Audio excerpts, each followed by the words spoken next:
Okay. Okay, Chad, it's review time. It is film review time.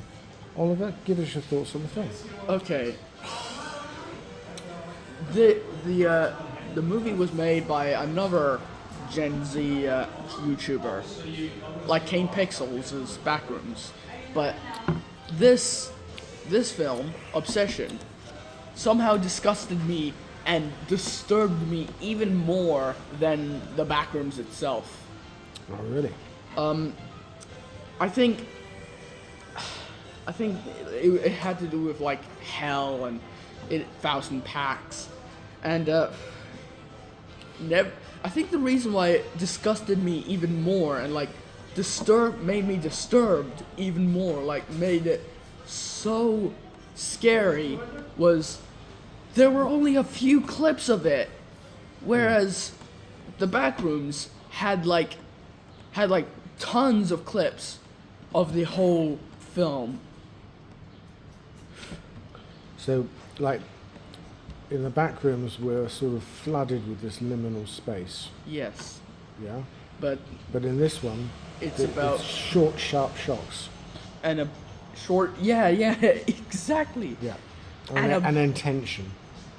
Yeah. You see, that's something the back rooms didn't have. There was no tension. It was just this, like this bathe, like this bathe. You just get bathed in it. Yeah. But at least the Backrooms was like immersing you in the liminality. That's what was doing it. But Obsession was like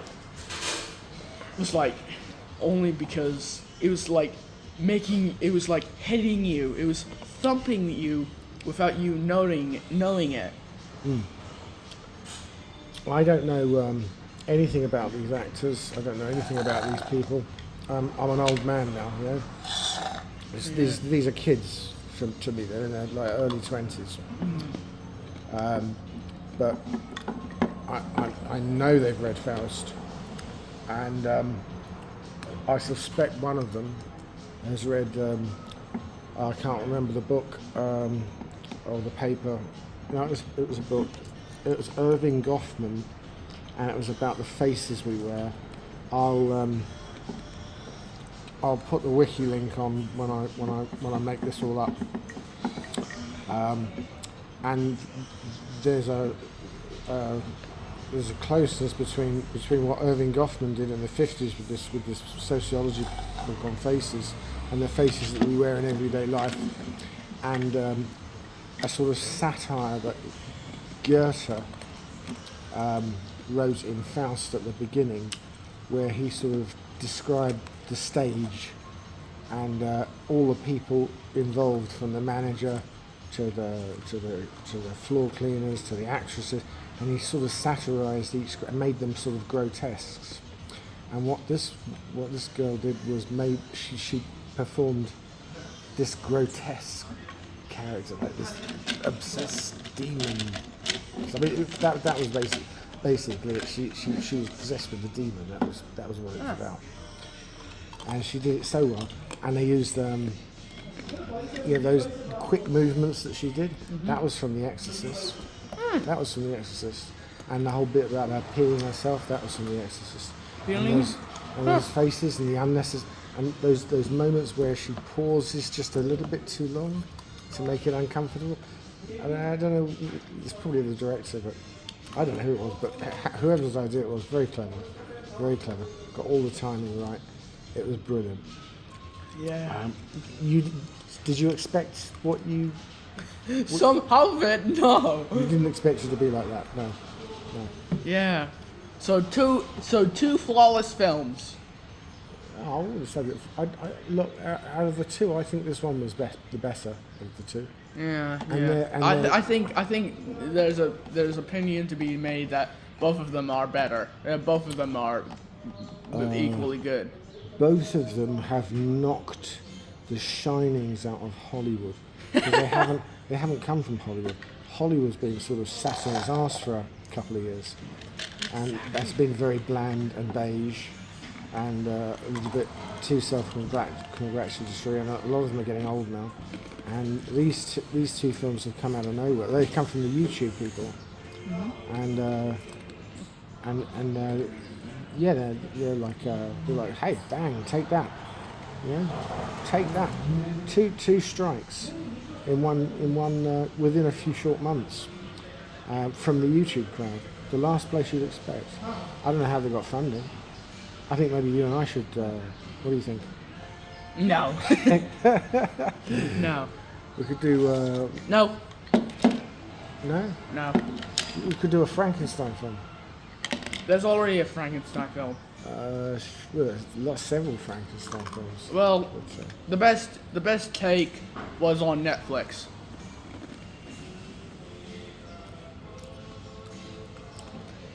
Oh, don't say that, because when you say things like that, what you're implying is that Young Frankenstein wasn't.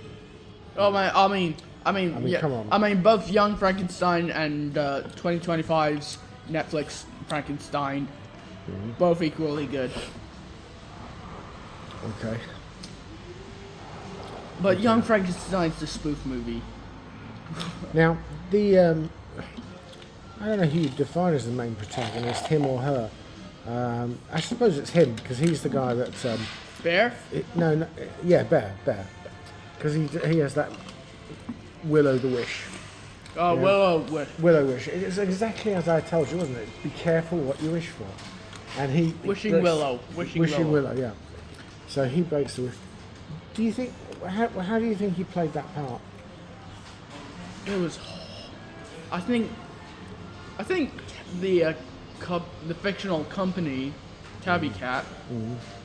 I think that was some mechanical devil, demon, mechanical satanic being. What, the cat?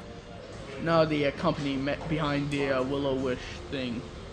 Oh yeah, absolutely, yeah. That's all the really dark stuff. If I were to depict the villain in his physical form, it'd be a man with his mouth covered in fucking willow wish wood. Keep your language, no? Yeah. Okay, now. And speaking in like this speaker, and he's hang onto like 1,000. He's hanging from the ceiling. Okay. And there's multiple organs on his throat. Did you notice how Bear kept doubling down? He wouldn't. It took him so long to own up to what he'd done. Yeah. And every time he tried to contain and micromanage the whole thing, and every time he tried to it got worse and worse. And so that's a sort of there's something to be said about that. You know, it's so much easier to tell the truth. Because if you're telling lies all the time, you have to try and remember every lie that you've told, and that compiles. It's like it becomes increasingly complicated, and eventually you cock up, you make a mess of it. And that's something that she didn't do. She said her dad died, and then he said, "Is it true about your dad?" And she looked. And she realised she was caught, and then she smiled and she said no, but that doesn't matter, does it? Did you notice? She was like, she just went with it. It was a serpent of the devil. Yes, she knew. You can't compound lies don't work out. He hadn't worked that out. He compounded on his mistruths. He got him into trouble. She just flexed every time. She's just like, oh yeah, whatever. Doesn't matter, does it? Yeah, next. So that happened. Do you think it took him a while to actually top himself, didn't it? And if he had topped himself earlier, he would have put her out of her misery. Yeah. And her having snapped that wish of Willow to wish him to be obsessed about her as she is about him, thereby sending the two real people into purgatory, that could have ended badly, because she could have been left wishing that. But we were given a happy ending, as far as happy endings can go in such films, by way of her reverting back to normal. Are they in heaven now? Is he in heaven now, or is is the afterlife just a concept of the astral plane? Well, within the lore of the film, within the sort of framework of the film, you'd probably say, they've gone to wherever it is they go. Yeah, I know. Yeah, probably a infinite astral plane, far as the eye can see. Or a Minecraft level. Funny you should say that. I've actually seen TikTok where someone depicted heaven as Minecraft.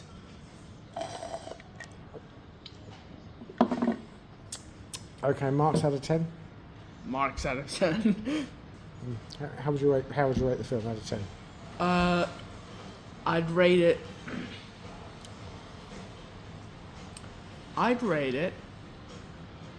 What do I rate? Because I could say Rudwave is a 0. But what should be the top max rating? As in the peak of peak. I could say.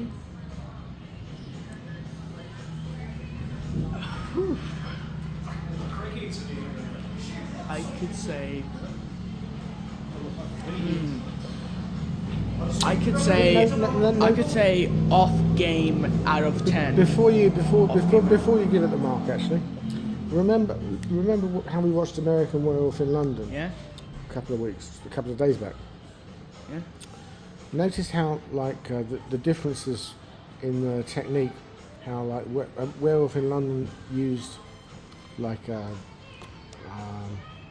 how would you compare the two in terms of the special effects? Pretty crazy at the Comparable? time. Comparable. What are you doing with my hair? Giving you rabbit ears. I don't want rabbit ears. Okay. So. But there was no CGI, but they were using puppets. They were still using puppets. Yeah. There was no CGI back then, so they couldn't augment it. Just like the back rooms where there was no CGI in the making of the still lives. Okay. Oh, so they actually made those up as real objects. Yeah. Well, in the web series it's all Blender, but in the film they made the still life from the ground up. Okay. In real life, and they made the entire back rooms like 30,000 kilometers of the back rooms. Okay. It was that large. They had to make a whole set, a large set. Explain to me again, at the beginning of the back rooms, does the guy buys that place? Or does he already own it? Captain Clark's Ottoman Empire? Yeah. Oh, he owns it. He owns it. Did he want to expand and he knocked a wall down or something? How did... No, he no-clipped through a wall. Okay, so you couldn't call the back rooms a Faustian. No. Okay. But we can definitely call this one a Faustian. It was like curiosity. I think it was about like curiosity kills the cat. Okay. We'll do. I'm going to do like today. I'll put together like a sort of montage of us driving here, having a couple of pints, driving back, blah blah blah. We'll probably do this, have this film like review thing as tomorrow's, and that will take us to where are we now? We're on Wednesday or Thursday? Wednesday. Okay. Alright, and then on Friday we'll start talking about what we're doing next week. I'd like to start that. I'd like to sow the seed of that next week's sort of like topics now, and I'd like to start by asking, would you be interested, not in me reading you a big book, and not in me asking you to read a big book, but in us looking a little further at Goethe and Faust and all that entailed back then, and also maybe the Irving Gofmans paper that I referenced earlier, the name of which I can't quite remember. No thanks. You're going to give me a hard no or a soft Hard no? no. Hard no. Why hard no? Um, we've done the film. We've finished watching that. Yeah, but we're just scratching the surface by watching it. Yeah, I think I only know what a Faust and Pact is. You told me it's Devil's Advocate and stuff. Which one? It's Devil's Wishing. Yeah. All right. Well, okay. I've given you the Reader's Digest abridged. I suppose you can look at that if you want to. What are we going to do next? What am I going to do next? What's next? What's next on the agenda? What's next on the menu? What's next on the menu? Mm-hmm.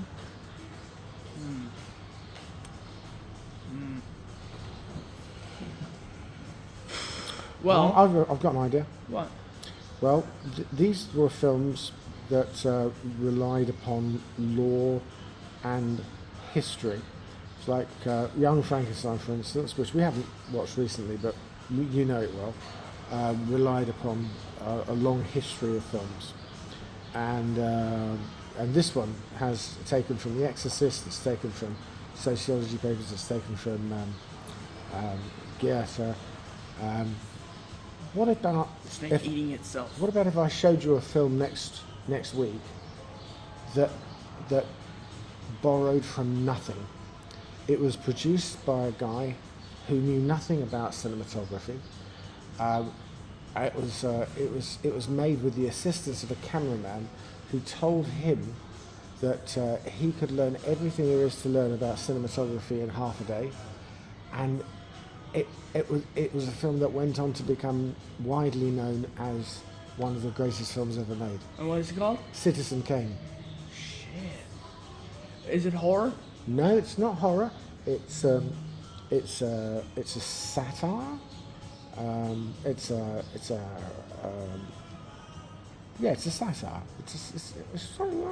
satire. Yeah, I'll go satire. Satire, yeah, satire.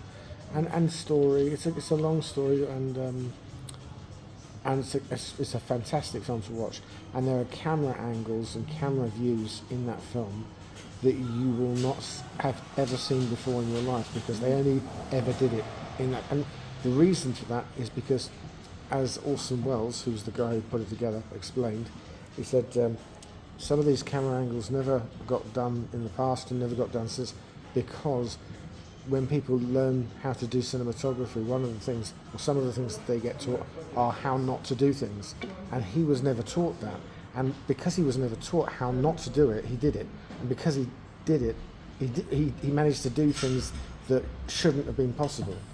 So as a result, you've got this film with all these camera angles, just wild ass scenes and cinematography you'll never see again. You up for that? Up to that. All right, that's what we'll do. Finish there. All right.